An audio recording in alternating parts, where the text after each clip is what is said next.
वरुथिनी एकादशी। युधिष्ठिर ने पूछा, हे वासुदेव, वैशाख मास के कृष्ण पक्ष में किस नाम की एकादशी होती है?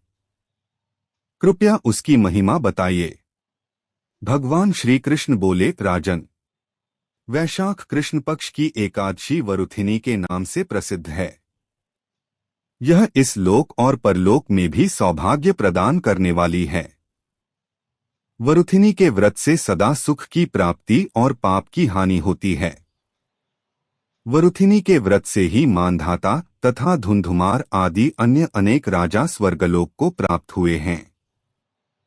जो फल 10,000 वर्षों तक तपस्या करने के बाद मनुष्य को प्राप्त होता है, वही फल इस वरुथिनी एकादशी का व्रत रखने मात्र से प्राप्त हो जाता है।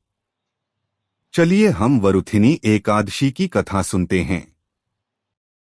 बहुत समय पहले की बात है। हिमालय की गोद में बसे एक छोटे से गांव में धीरज नाम का एक युवक रहता था। वह बड़ा ही सरल और परिश्रमी था, परंतु किस्मत उसके साथ नहीं थी।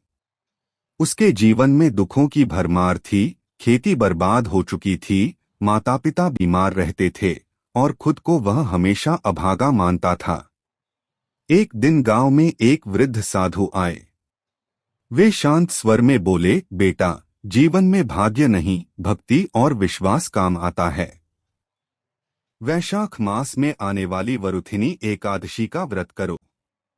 यह एकादशी तुम्हारा जीवन बदल सकती है। धीरज ने श्रद्धा से व्रत की तैयारी की। उस दिन उसने नियमपूर्वक उपवास किया, भगवान विष्णु की पूजा की और दिन भर भजन कीर्तन में लगा रहा। उसने गरीबों को भोजन कराया और सच्चे मन से प्रार्थना की, हे प्रभु, मेरे दुख हर लो। अगले ही दिन चमत्कार हुआ। एक दूर के नगर से व्यापारी उसके खेतों में निवेश करने आए। उसके खेत फिर से लहलहाने लगे, माता पिता की तबीयत सुधर गई और धीरज का जीवन बदल गया। अब वह गांव में धैर्य और भक्ति का प्रतीक बन गया। लोग पूछते, तुम्हारी किस्मत कैसे बदली? धीरज मुस्कुराकर कहता, वरुथिनी एकादशी का चमत्कार है यह। इस दिन सच्चे मन से किया गया व्रत जीवन को स्वर्ग समान बना सकता है।